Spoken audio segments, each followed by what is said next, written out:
ইরানের ভেতরে আন্দোলন আর বাইরে বিশ্বজুড়ে প্রতিবাদ। কয়েক সপ্তাহ পেরিয়ে গেলেও ইরান ইস্যুতে উত্তেজনা কমেনি, বরং দিনে দিনে আরও আন্তর্জাতিক রূপ নিচ্ছে এই সংকট।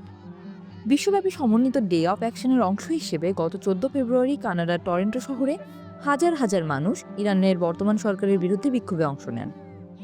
এই সমাবেশে তারা সমর্থন জানান লায়ন অ্যান্ড সান রেভলিউশনের।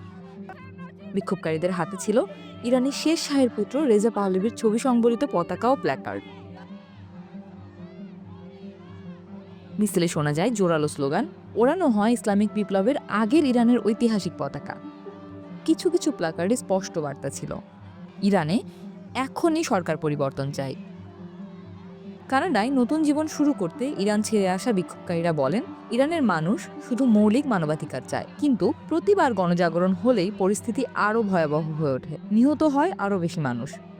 এই কারণেই তারা বর্তমান সরকারকে দায়ী করে সরকার পরিবর্তনের দাবি জানাচ্ছে। প্রয়োজনে তারা পাহলভিকে আবারও ইরানের নেতৃত্বে দেখতে চান। ইরান সরকার দীর্ঘদিন ধরেই মানবাধিকার লঙ্ঘনের অভিযোগের মুখে। এদিকে বিরোধী গোষ্ঠীগুলো আন্তর্জাতিক সমর্থন আদায়ের চেষ্টা জোরদার করেছে। অনেক অংশগ্রহণকারীর কাছে এই সমাবেশ শুধু সংহতি প্রকাশ নয়, বরং বৈশ্বিক পদক্ষেপের আহ্বানে একটি গুরুত্বপূর্ণ বার্তা। এই আন্দোলনের মধ্যে ইরান যুক্তরাষ্ট্র সম্পর্ক চরম উত্তেজনার দিকে যাচ্ছে। মার্কিন পররাষ্ট্রমন্ত্রী মার্কো রুবিও জানিয়েছেন, প্রেসিডেন্ট ডোনাল্ড ট্রাম্প ইরানের সর্বোচ্চ নেতা আয়াতুল্লাহ আলী খামেনির সঙ্গে বৈঠকে আগ্রহী। রুবিওর ভাষায়, ট্রাম্প সামরিক সংঘাত নয়, ইরানের সঙ্গে একটি চুক্তিতে পৌঁছানোকে অগ্রাধিকার দিচ্ছে।